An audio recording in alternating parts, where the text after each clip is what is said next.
എന്നോട് പോലും അവളുടെ മുഴുവൻ കഥയൊന്നും പറഞ്ഞിട്ടില്ലമ്മേ. നിങ്ങൾക്ക് ഇതിനെപ്പറ്റിയുള്ള മുഴുവൻ സത്യങ്ങളും അറിയണമെങ്കിൽ വിജിയുടെ ഫ്രണ്ട് ദീപിക എന്നൊരു കുട്ടിയുണ്ട്. വിജിയുടെ കൂടെ ഒരുമിച്ച് കോളേജിൽ പഠിച്ചതാ. വിജി സ്നേഹിച്ച പയ്യനും ആ കോളേജിൽ തന്നെയാ പഠിച്ചേ. ഞാൻ ആ പെണ്ണിന്റെ അഡ്രസ് തരാം.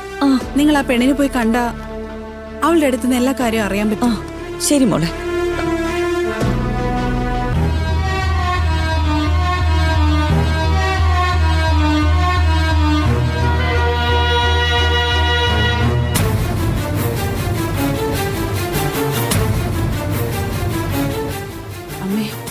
അമ്മേ ബീജി വരുന്നുണ്ട്. നമുക്ക് വിഷയം മാറ്റാം. ശരീരം നോക്കിക്കോ അമ്മേ. അന്ന് തേക്കടി വെച്ച് കാണുമ്പോ കുറച്ചുകൂടെ തടിയുണ്ടായിരുന്നു. ഇപ്പൊ നന്നായി ക്ഷീണിച്ചിട്ടുണ്ട്. അതെയോ? ഞാൻ ഇപ്പോഴും പണ്ടത്തെ പോലെ തന്നെയല്ലേ.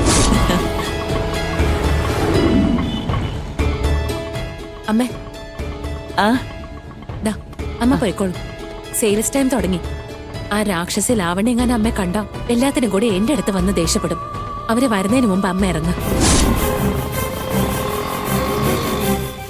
ആരെയൊക്കെ ഭയന്ന് വേണം ജീവിക്കാൻ.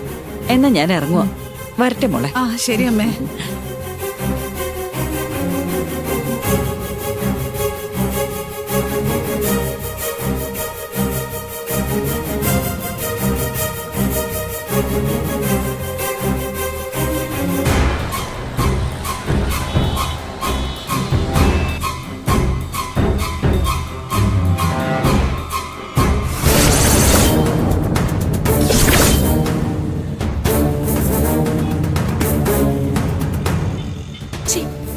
ഇതൊക്കെ എന്തൊരു ജന്മമാണെന്ന് പോലും അറിയില്ല.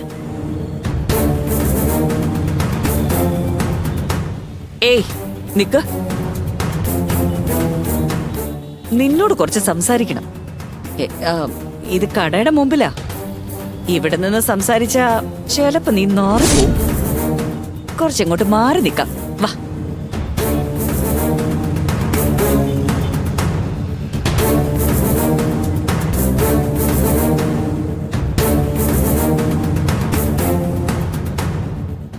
എന്താ എന്റെ കടയുടെ മുമ്പിൽ വന്ന് സീൻ ഉണ്ടാക്കുകയാണോ? എന്നെ തനിച്ച് വിളിച്ച് രഹസ്യമായിട്ട് സംസാരിക്കാൻ എന്താ ഉള്ളത്? എടി നീ എന്താ പറഞ്ഞേ?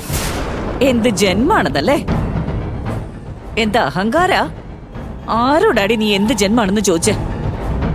ആദ്യം നീ ഏതാ ജന്മെന്ന് ആലോചിച്ച് നോക്ക്. എന്നിട്ട് നീ എന്നോട് പറ. എന്താ ഞാനിപ്പോഴും നിന്റെ വീട്ടിൽ തന്നെ നിൽക്കുവാണെന്നുള്ള വിചാരത്തിലാണോ നീ സംസാരിക്കുന്നത്? മര്യാദയ്ക്ക് സംസാരിച്ചു. ഓ, ഇപ്പൊ നിങ്ങൾ എന്റെ വീട്ടിലല്ലെന്നുള്ള അഹങ്കാരത്തിലല്ലേ സംസാരിക്കുന്നത്? നിങ്ങളുടെ മോള് വരുന്നതിന് മുമ്പ് എന്റെ വീട്ടില് എന്റെ ഔദാര്യത്തില് എന്റെ വരുമാനത്തിലാ ജീവിച്ചെന്നുള്ളത് മറക്കണ്ട നിങ്ങള്. ഞാനൊന്നില്ലായിരുന്നെങ്കിലും ഉണ്ടല്ലോ, നിങ്ങളുടെ അവസ്ഥ എന്താവുമെന്ന് ഒന്ന് ആലോചിച്ച് പോലും നോക്കുന്നില്ല. തങ്ങാൻ വീടും തിന്നാൻ ചോറും ചെലവിന് പണവും വേണ്ടപ്പോഴൊക്കെ ഞാനേ ഉണ്ടായിരുന്നുള്ളൂ. നിങ്ങളുടെ മോള് വന്നപ്പോഴേക്കും അവളോടൊപ്പം ചേർന്ന് എന്നെ എതിർത്ത് സംസാരിക്കാറായി നിങ്ങള്. അന്ന് നിങ്ങളുടെ ആവശ്യങ്ങൾക്കൊക്കെ ഞാൻ വേണ്ടിയിരുന്നു. ഇപ്പൊ മോള് വന്ന ഉടനെ നോക്കാൻ ആളുണ്ടെന്ന ഹുങ്കിലാ നിങ്ങൾ സംസാരിക്കുന്നത്. പിന്നെ നിങ്ങൾ എന്ത് ജന്മമെന്ന് ചോദിച്ചാൽ എന്താ തെറ്റുള്ളത്? സത്യം പറഞ്ഞാ നിങ്ങക്ക് ദേഷ്യം വരുമല്ലേ? നിങ്ങൾ എന്തൊക്കെ പറഞ്ഞാലും ഇത്രയും കാലം നിങ്ങൾ എന്റെ ദയവില് എന്റെ കാരുണ്യം പ്രതീക്ഷിച്ചാ ജീവിച്ചെന്ന് പറയുന്നതില് ഒരു തെറ്റുമില്ല. ഏയ് ഒന്ന് നിർത്തടി. എന്തൊക്കെ അനാവശ്യങ്ങളാടി വിളിച്ചു പറയുന്നത്? ഇത്രയും കാലം ഞാൻ അവിടെ ജീവിച്ചതേ നീ കാണിച്ച ഔദാര്യം കൊണ്ടോ നീ എന്നോട് കാണിച്ച സ്നേഹം കൊണ്ടൊന്നും അല്ലടി. അങ്ങനെ വിചാരിച്ച നിന്റെ മണ്ടത്തരം. ഇത്രയും കാലം നീ കാണിച്ച അഹങ്കാരം കണ്ട് നിന്റെ പ്രവൃത്തി കണ്ട് ഞാൻ മിണ്ടാതിരുന്നത് എന്റെ മോനെ എന്റെ പേരക്കുട്ടി ഓർത്തിട്ട. എന്താ നീയില്ലെങ്കിൽ എനിക്ക് ജീവിക്കാൻ കഴിയില്ലെന്നാണോ വിചാരിച്ചത്? എനിക്ക് എന്റെ പെൻഷൻ കാശുണ്ട്. അത് മാത്രമല്ല, ഏതെങ്കിലും വീട്ടിൽ പോയിട്ട് എച്ചിപ്പാത്രം കഴിയെങ്കിലും സന്തോഷായിട്ട് ഞാൻ ജീവിച്ചോളും. സത്യം പറഞ്ഞാ നിനക്ക് എന്നെ ഒരുപാട് ആശ്രയിക്കേണ്ടി വന്നിട്ടുണ്ട്. പക്ഷെ ഒരിക്കലും എനിക്ക് അതിന്റെ ആവശ്യം വന്നിട്ടില്ലടി. ഭക്ഷണം ഉണ്ടാക്കി തരാനും വീട് സൂക്ഷിക്കാനും നിനക്ക് ശമ്പളം ഇല്ലാത്തൊരു വേലക്കാരി വേണമായിരുന്നു. അതിനല്ല നീ എന്നെ അവിടെ താമസിപ്പിച്ചിരുന്നത്. എന്തോ വലിയ അമ്മായിമ്മയുടെ സ്ഥാനമൊക്കെ തന്ന് നീ എന്നെ ഭയങ്കരമായിട്ട് അങ്ങ് നോക്കുമായിരുന്നല്ലേ പറഞ്ഞു വരുന്നേ. മര്യാദയ്ക്ക് സംസാരിച്ചു. ഇനി മേലാൽ എന്നോട് ഇങ്ങനെ പറഞ്ഞു വന്നാലുണ്ടല്ലോ.